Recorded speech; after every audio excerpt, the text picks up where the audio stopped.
লেখক ষষ্ঠীপদ চট্টোপাধ্যায়ের লেখনীর গুণে শ্বেতপাথরের পরী এই ছোট গল্পটি রহস্যের রূপ নেয়। এই গল্পটি পড়তে বা শুনতে গিয়ে আমাদের অনেকেরই মনে বহু জমিদার বাড়ির শ্বেতপাথরের পরীর মূর্তিটি যেন জীবন্ত হয়ে ওঠে। এখন শুনি লেখক কিভাবে গল্পটি আমাদের সামনে উপস্থাপন করেন। যে কোনো কারণেই হোক, এই গল্পে বর্ণিত গ্রামটির নাম কিছুতেই বলা যাবে না। আমি যখন কর্মসূত্রে সেই গ্রামে যাই, তখন ওই গ্রামের পুরাতন রাজবাড়ির একটি ঘরে আমার থাকবার ব্যবস্থা হয়েছিল। রাজবাড়িটি এতই বিশাল ও কারুকার্যময় যে এটি যদি মুঘল যুগের মতো শ্বেতপাথরের হতো, তাহলে কিন্তু আগ্রার সৌধমালার সঙ্গে তুলনা করা যেত এর। যাই হোক, পুরনো এই বাড়িটা তখন ভগ্নদশা। রাজবংশের শরিকরা সব জমিদারি প্রথা বিলোপ হবার পর থেকে ভারতের বিভিন্ন প্রান্তে ছড়িয়ে ছিটিয়ে কেউ চাকরি, কেউ ব্যবসা ইত্যাদি নিয়ে ব্যস্ত আছেন। বিদেশেও বসবাস করছেন কেউ কেউ।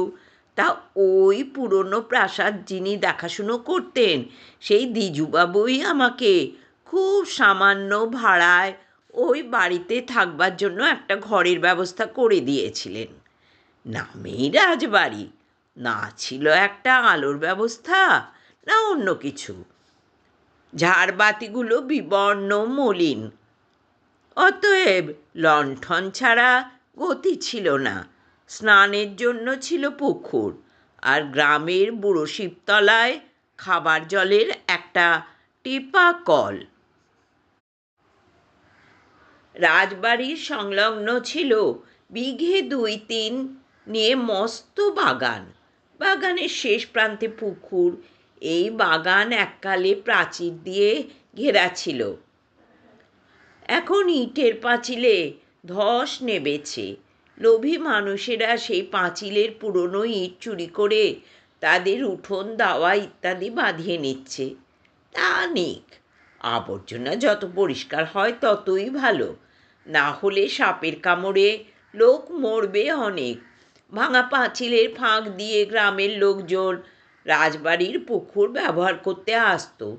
বড় পুকুর, টলটল করতো কালো জল, দেখে মন ভরে যেত। এই পুকুরেই বাঁধানো ঘাটে বসে কত দীর্ঘ সময় কেটে গেছে আমার। আমি যে সময়কার কথা বলছি, গ্রাম তখন গ্রামই ছিল। শহর সভ্যতার ছোঁয়াচে রোগ তখনও স্পর্শ করেনি গ্রামকে।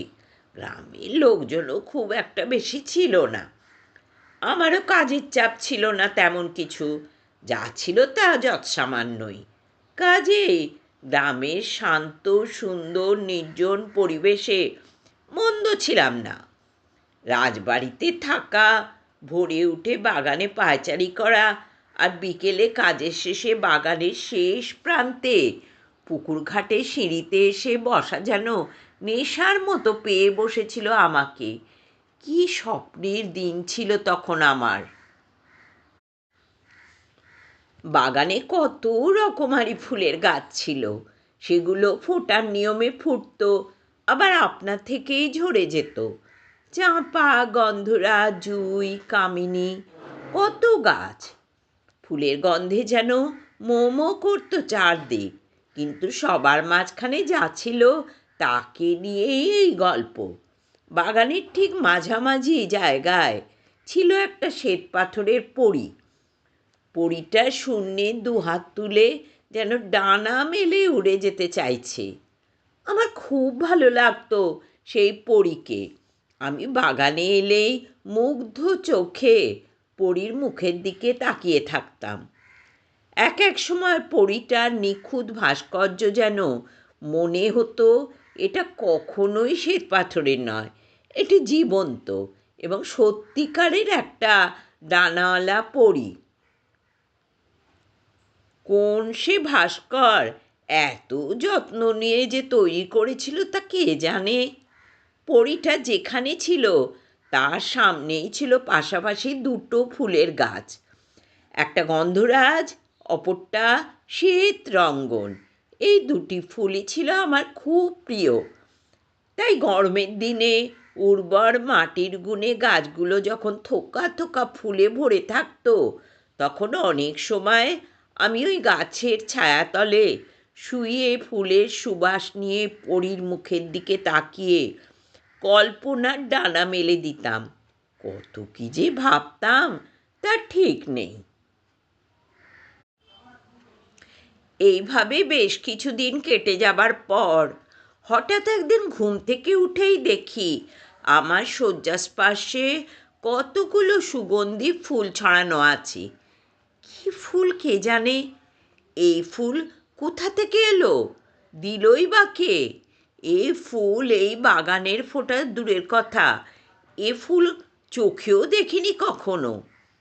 আমি কি করব ভেবে না পেয়ে অঞ্জলি ভরে ফুলগুলো নিয়ে তার ঘ্রাণ শুঁকে শুঁকে ঘর থেকে বেরিয়ে এলাম। তারপর পায়ে পায়ে সেই পরীটির কাছে গিয়ে তারই পদতলে ফুলগুলো ছড়িয়ে দিয়ে মনে মনে বললাম, এই স্বর্গীয় কুসুম তোমার চরণেই শোভা পায়, আমার শয্যায় নয়। এগুলো তুমি গ্রহণ করো বলে চলে এলাম। কিন্তু সারা দিন কোনো কাজেই মন বসাতে পারলাম না আর। এরপর থেকে কেন জানি না পরীটাকে দেখে আমার মনে হতো এটা আরও বেশি যেন প্রাণবন্ত, আরও প্রাণোচ্ছল হয়ে উঠেছে। ক্রমে পরীটার প্রতি আমার এমনই দুর্বলতা এসে গেল যে তার একটুকু মলিনতাও আমি আর সহ্য করতে পারলাম না। তাই আমি রোজ পুকুর ঘাটে গিয়ে বালতি বালতি জল ভরে পরীটাকে স্নান করাতাম। তাকে ধুয়ে মুছে ঝকঝকে করে দিতাম। সেটা যখন আরও উজ্জ্বল হয়ে উঠত, তখন কেমন যেন এক অনাবিল আনন্দে ভরে উঠত আমার মন। যাই হোক, এইভাবেই দিন যায়। এক রাতে হঠাৎ একটা অদ্ভুত ব্যাপার ঘটল। সেটা ছিল বসন্ত পূর্ণিমার রাত। ঘরের মধ্যে মৃদু একটা পদশব্দ এবং সেই সঙ্গে সেই স্বর্গীয় কুসুমের আমোদ করা গন্ধে আমার ঘুমটা ভেঙে যেতেই দেখি পরীটা জীবন্ত হয়ে আমার ঘরের মধ্যে পায়চারি করছে। আমি স্থান কাল এমনকি নিজেকেও যেন ভুলে গেলাম পরীটাকে দেখে। অসীম সাহসে ভর করে দুহাত বাড়িয়ে পরীটাকে ধরতে যেতেই সে যেন দারুণ ভয় পেয়ে তার হালকা মেঘের মতো শরীর নিয়ে জানলা গলে বাইরে চলে গেল। আমি একটুও বিলম্ব না করে বালিশের তলা থেকে দেশলাইটা বের করে দেওয়ালগিরিটা জেলেই দেখি ঘরময় সেই স্বর্গীয় কুসুম ইতস্তত ছড়ানো। তারপর জানলার কাছে গিয়ে দেখি শ্বেতপাথরের পরী যথাস্থানে যেমন ছিল তেমনই আছে। আমার সারা গায়ে কেমন যেন কাঁটা দিয়ে উঠল। দারুণ ভয়ে আমি কী রকম হয়ে গেলাম।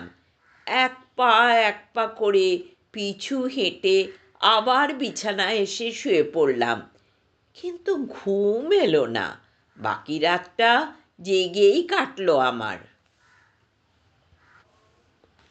অন্যদিনের মতো সেদিন আর ভোরে ওঠার সাহস হলো না। আকাশ একটু পরিষ্কার হলে গ্রামের কয়েকটি বালিকা যখন ফুল তুলতে এলো, তখন আমি সাহস পেয়ে আবার বাগানে এলাম। পরীর কাছে গিয়ে ভালো করে দু চোখের দৃষ্টিতে জরিপ করলাম তাকে। পরম আদরে ওর গায়ে হাতও বুলিয়ে দিলাম। কোনো সন্দেহ নেই, এটা শ্বেতপাথরেরই পরী এবং যেমন ছিল তেমনই আছে। পরী যেমন ছিল তেমনই রইল। আমি কিন্তু আর রাজবাড়িতে রইলাম না। সেই দিনই রাজবাড়ির মায়া ত্যাগ করে কলকাতায় ফিরে এলাম। এমনকি 1 মাসের ছুটির দরখাস্ত দিয়ে বদলির আবেদনও করলাম। আমার আবেদন মঞ্জুর হলো। আমি বদলি হলাম বর্ধমানে। কখনো মেইন, কখনো করলাইনে যাতায়াত করি। একবার হলো কি, শ্বেতপাথরে সেই পরীটাকে দেখবার জন্য আমার মন খুবই কেমন করতে লাগলো। তাই নির্দিষ্ট দিনে স্টেশনে নেমে চলে এলাম রাজবাড়ির সেই পুষ্পোদ্যানে। কিন্তু গিয়ে দেখি অবাক কাণ্ড। শূন্য বেদি পড়ে আছে, পড়ি নেই। গেল কোথায় পড়িটা? গ্রামের লোকজন আমার পরিচিত। তাদের ডেকে জিজ্ঞেস করতেই তারা বলল, তারা নাকি কেউই জানে না হঠাৎ একদিন রাতারাতি পরীটা কি করে উধাও হয়ে গেল। একদিন সকালে ঘুম থেকে উঠে সবাই দেখলে শূন্য বেদি পড়ে আছে, কিন্তু পড়ি নেই। কেউ বলল নির্ঘাত কোনো মূর্তিচোরের কাজ, কেউ বলল এ ওই দ্বিজুবাবুরই কারসাজি। রাতারাতি কোনো বিদেশি চোরাচালানকারীদের হাতে মোটা টাকা বিনিময় তুলে দিয়েছে মূর্তিটাকে। আমার মন কিন্তু সায় দিল না এইসব কথায়। আমি দ্বিজুবাবুর ঘরে এসে দ্বিজুবাবুকে জিজ্ঞাসা করতে তিনি যা বললেন তা শুনে স্তব্ধ হয়ে গেলেও অবাক হলাম না, কেননা এর চেয়ে মহাসত্য আর কি হতে পারে। দ্বিজুবাবু বললেন, সে ছিল এক দারুণ ঝড়ঝড়ের রাত। আমি সকাল করে খাওয়া দাওয়ার পাট চুকিয়ে দোতলায় ঘরে শুতে যাচ্ছি। হঠাৎ কর্কশ শব্দে মেঘ ডেকে বিদ্যুতের ঝিলিখেনে বাগানের ওপর একটা বাজ পড়ল। আমি সচক্ষে দেখছি বাজটা কোনো কিছুর ওপর পড়বার আগেই পরীটা হঠাৎ জীবন্ত হয়ে বিদ্যুতের ঝলকানিটা মুঠোয় ধরেই চোখের পলকে লীন হয়ে গেল মহাশূন্যে। তুমি বিশ্বাস করো, এক এক বর্ণও আমি মিথ্যে বলছি না। দ্বিজুবাবু যে মিথ্যে বলছে না তা আমার চেয়ে বেশি আর কে জানে।